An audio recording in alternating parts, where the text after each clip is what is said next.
Hello everyone, তোমরা সবাই কেমন আছো? আজকে কিন্তু আবার তোমাদের সাথে একটা বড় ভিডিও শেয়ার করতে চলে এলাম। আজকের দিনটা ছিল জন্মাষ্টমীর দিন, স্পেশাল ভিডিও। কারণ সেদিন সকাল থেকে আমি কিন্তু স্নান টান করে লেগে পড়েছিলাম ঠাকুরের কাজে। এদিকে ঘর টর মুছে নিয়েছিলাম, তারপরে সমস্ত কাজ বাগিয়ে গুছিয়ে তারপরে কিন্তু পুজোর কাজে লেগেছিলাম। এদিকে অদ্রিতকে আমি স্নান করাইনি, ওর বাবা আর ওর ঠাকুমা মিলে দুজন মিলে স্নান করিয়েছে। এদিকে দেখো আমার বরমশাই কিন্তু এদিকে আসনটা পেতে নিচ্ছিল, যেহেতু আমার দায়িত্ব ছিল একমাত্র সমস্ত কিছু গুছিয়ে বাগিয়ে দেওয়া, আর ও শুধুমাত্র ঠাকুরগুলো নামিয়ে নিয়ে সেগুলোকে পুজো করছিল। তারপরে কিন্তু ঠাকুরের জামা কাপড় পরানো, তারপরে ঠাকুরকে মালা পরানো সমস্ত দায়িত্ব আমারই ছিল। আর পুজোর বাজারটা যেহেতু আগের দিনই করে রেখেছিলাম, সেই জন্য আর কোনো অসুবিধা হয়নি। সমস্ত কিছু গুছাতে বেশ তাড়াতাড়িই হয়ে গেছিলো। আর পুজোটা করতে বসেছিলাম প্রায় 7টা সাড়ে 7টার মধ্যে, সকালবেলা পুজো করতে বসে পড়েছিলাম। কিন্তু পুজোটা কমপ্লিট হতে হতে প্রায় সকাল 10টা বেজে গেছিলো। এই প্রথম বছর শ্বশুরবাড়ি বা বাপের বাড়ি দুটোর মধ্যে কিন্তু এই প্রথম বছর এত ধুমধাম করে পুজো করা হলো। যেহেতু আমাদের বাড়িতে রাধাকৃষ্ণ আছে, সেখানে কিন্তু এমনি অল্প স্বল্পভাবেই পুজো করা হয়। আর শ্বশুরবাড়িতেও কিন্তু এই জন্মাষ্টমীটা মানে মন্দিরে গিয়ে পুজো দেওয়া হতো, সেই জন্য এই প্রথম বছর এত ধুমধাম করে পুজো করা হলো। আর তাছাড়া যেহেতু শাশুড়ি মায়ের হাতটা ভাঙা, সেই জন্যই কিন্তু শাশুড়ি মা কিছুই কাজ করতে পারছিল না, মানে পুজোর দায়িত্বে কোনোটাই কমপ্লিট করতে পারছিল না, সেই জন্য আমিই করছিলাম। এদিকে অদিত যেহেতু স্নান করে নিয়েছিল, ও দেখো প্রত্যেক দিনের কাজ ওর বাবার সাথে ও ঠাকুরগুলো মানে স্নান করাবে, সেই সমস্ত কাজ কমপ্লিট করে তারপর ওর বাবা কিন্তু পুজোটাও করে নিল। এদিকে ঠাকুরগুলো দেখো কত সুন্দরভাবে সাজিয়ে দিয়েছিলাম, ঠাকুরগুলোকে কিন্তু বেশ ভালো লাগছিল। শাশুড়ি মা হয়তো হাতটা ঠিক থাকলে বা শরীরটা ভালো থাকলে আরও অনেকটা কাজ এগোতে পারতো বা অনেক কিছুই করতে পারতো, কিন্তু কোনোটাই হলো না, যেহেতু আমি একার হাতে অতটা পারলাম না। আর যেহেতু বাচ্চা আছে বাড়িতে, সেই জন্য তো কোনো কিছুই অত ভালো করে কমপ্লিট করা সম্ভব নয়। এদিকে তারপরে আমাদের পুজো টুজো সমস্ত কিছু কমপ্লিট করে আমি তো রান্নাবান্না সবই গুছিয়ে বাগিয়ে নিলাম।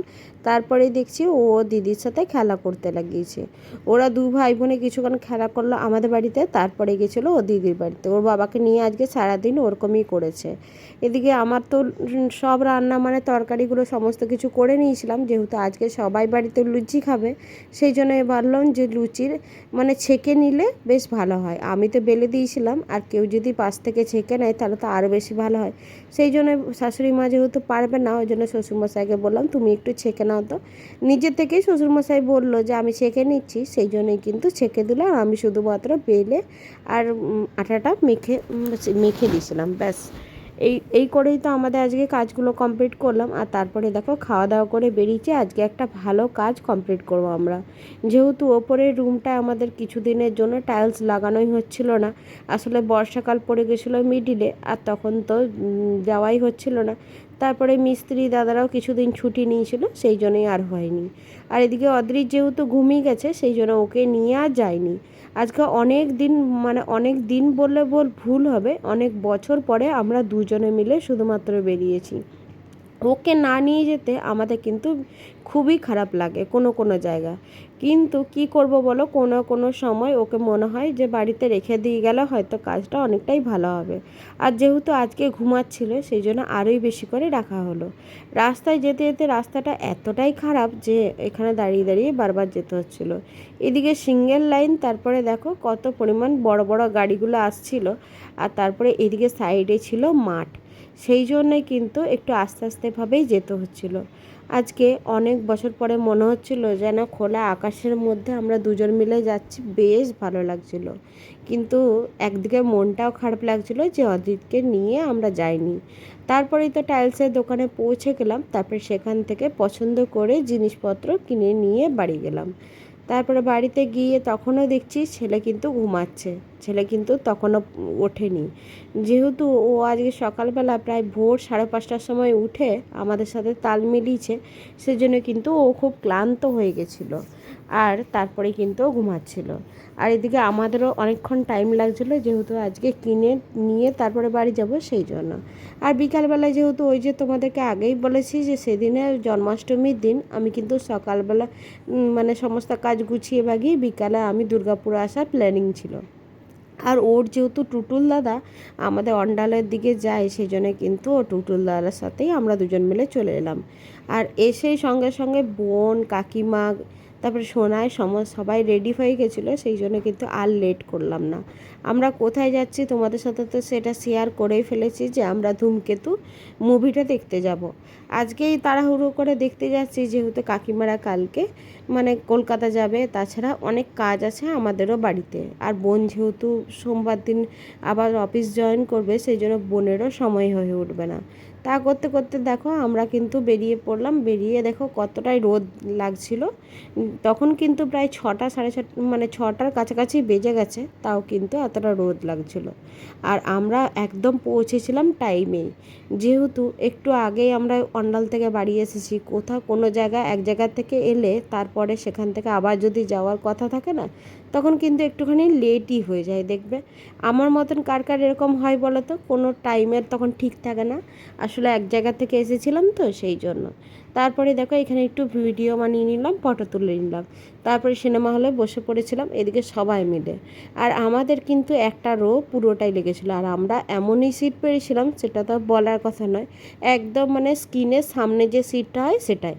এদিকে কাকু, কাকিমা, আমি, সোনাই আর রুম্পা, মানে সবাই মানে আমার বোন, সবাই মিলে বসে পড়েছি। কিছুক্ষণ বসার পরে অদ্রিতের বায়না যে ও এখানে বসে থাকবে না। ছোট বাচ্চা, ও তো বুঝতেই পারছে না যে কী হচ্ছে। আর যদিও বুঝতে পারছে, ও তো এতক্ষণ ধৈর্য কিছুতেই ধরবে না, যেহেতু লাইটটা সব বন্ধ হয়ে গেছে সেই জন্য। তারপরে তো ওকে কোল্ড ড্রিঙ্কস আর এদিকে সিনেমা হলের বাইরে যে পপকর্নগুলো পাওয়া যায় সেই পপকর্নগুলো কিনে আনা হলো। তারপরে ওগুলো খেতে খেতে আমরা কিছুক্ষণ সিনেমাটা দেখলাম। তারপরে কিন্তু আবার বায়না, সে কোলের মধ্যে কিছুতেই থাকবে না। তাকে নিয়ে সিনেমা দেখা এই আমাদের প্রথম লাইফে দেখছি, কিন্তু এতটাই বোরিং লাগছিলো তার যে কিছু তো বলার নেই। আর বোরিং লাগারই কথা, ও তো এতক্ষণ ধৈর্য ধরে কখনোই লাইট বন্ধ করে থাকে না। ঘুমন্ত অবস্থায় থাকলে অন্য একটা ব্যাপার, কিন্তু ও যেহেতু জেগেই ছিল তাই কিছুতেই আর দেখতে দিচ্ছিল না। তারপরে এদিকে আমরা অনেক রিলস বানাচ্ছিলাম, ভিডিও বানাচ্ছিলাম। আর সিনেমাটা এতটাই ভালো লাগছিল সেটা তো আর বলার কথা নয়। তারপর তো সিনেমা দেখে আমরা কিছুক্ষণ মানে খাওয়া দাওয়া, ওখানে তো কিছুই করতে পারবো না, যেহেতু জন্মাষ্টমীর দিন ছিল, তাই আর কি করব, ওখানে শুধুমাত্র মানে সিনেমা দেখে তারপরে বাড়ি আসার পালা করে নিয়েছিলাম। তারপরে কিন্তু বাড়িতে চলে এসেছিলাম। এদিকে অদ্রিত কিন্তু একবার আমার কোলে, একবার তার দিদুনের কোলে, একবার তার সোনাই মিমির সাথে বাইরে আসছে। এইভাবেই তো সিনেমা হলে সিনেমা দেখলাম। সিনেমা যা দেখেছি সেটা তোমরা দেখেই বুঝতে পারছো যে কীভাবে আমরা সিনেমাটা দেখেছি। এদিকে সিনেমাটা একটু অন্যরকম ফ্যাক্ট ছিল, সেই জন্য কিন্তু আরও বেশি ইন্টারেস্টিং লাগছিলো। আর বোন আর সোনাই দুজনে মিলে দুটো কিন্তু কোল্ড ড্রিঙ্কস কিনে এনেছিলো, যেহেতু ওর কোল্ড ড্রিঙ্কসটা অদ্রিত খেয়ে নিয়েছে, সেই জন্য কিন্তু ওরা দুজনে মিলে দুটো কিনে নিয়ে এলো। আর তারপরে কিন্তু আমরা সবাই মিলে বেরিয়ে গেলাম সিনেমা হল থেকে। তারপর সেখান থেকে বেরিয়ে একটা ছবি তুলে নিলাম। এখানে যেহেতু যাওয়ার আগে অনেকটাই লেট হয়ে গেছিলো, ছবি টবি তুলতে পারিনি, সেই জন্য বেরিয়ে ছবিটা তুলে নিয়েছিলাম। তারপরে কিন্তু পাশেই যেহেতু একটা শপিং মল ওপেনিং হয়েছে, সেখানে একটুখানি আমরা ঘুরে নিলাম। আর এম বাজার যেহেতু দুর্গাপুরে এখন খুলে গেল, সেই জন্য কিন্তু ওটা আরও বেশি দেখার ইচ্ছা ছিল, কিন্তু টাইমটা মানে হাতের মধ্যে একদম ছিল না। সেই জন্য কিন্তু কম সময়ের মধ্যে একটুখানি ঘুরে শুধু চোখের দেখা দেখে তারপরে চলে এলাম। তার মধ্যে যতটুকু কেনাকাটি হয়েছে একমাত্র সোনাই কিনেছে আর অদ্রিত কিনেছে। আর আমরা কিন্তু দু বোনে কোনো কিছুই কিনিনি, কাকিমা কাকু কেউই কেনেনি। আর যেহেতু শপিং মলটা একদম নিচেই ছিল, মানে এম বাজারটা একদম যেখানে আমরা সিনেমা দেখছিলাম তার ঠিক নিচেই খুলেছে, সেই জন্য আর বেশি দেরি হলো না। এখানে একটুখানি ঢুকে 10 মিনিট ঢুকেছিলাম, তারপরে কিন্তু কেনাকাটি করে বেরিয়ে পড়লাম। আর যেহেতু অনেকটাই রাত হয়ে যাচ্ছিলো, প্রায় রাত 10টার কাছাকাছি বাজতে যাচ্ছে। এদিকে ছেলের তো এনার্জির কোনো লেভেল কম নেই, যেহেতু ও সকাল থেকে অনেকটাই সকালে উঠেছে, তারপরে কিন্তু ঘুমিয়েও দিয়েছিল প্রায় 3 ঘন্টার মতন, সেই জন্য কিন্তু ওর কিছুতেই ঘুম আসছিল না। আর ও তো একটা ছাতা নিয়েছে, সেই ছাতাটা কিছুতেই বিলিং করতে দেবে না। তারপরে ওকে টেবিলে বসিয়ে তারপরে ছাতাটা বিলিং করা হলো। এদিকে সোনাই একটা ড্রেস কিনেছিল, সেটাও বিলিং করে তারপর আমরা বাড়ির উদ্দেশ্যে রওনা দিলাম। আর যেহেতু শেষ বাস মানে লাস্ট বাস যেটা ছিল সেটা তো বেরিয়ে গেছে, সেই জন্য কিন্তু টোটো ধরে আর অটো করে তারপরে কিন্তু আমরা বাড়ি চলে এলাম। এইভাবেই তো আজকের দিনটা আমরা সকাল থেকে রাত পর্যন্ত এইভাবেই পের করলাম। তোমরা কে কীভাবে পের করেছো জন্মাষ্টমীর দিনটা সেটা একটু শেয়ার করে যেও। আজকের ভিডিওটা তাহলে এখানেই রইল। আমার ভিডিওটা তোমাদের কেমন লাগলো সেটা জানাবে। যদি ভালো লাগে লাইক কমেন্ট শেয়ার করে দিও। আর তোমরা সবাই ভালো থেকো, সুস্থ থেকো, আবার নতুন আরেকটি ভিডিও নিয়ে আসবো। আর ততক্ষণের জন্য তোমরা সবাই ভালো থেকো। আর আমার পেজটাকে যারা এখনও ফলো করোনি তারা কিন্তু ফলো করে দিও। টাটা।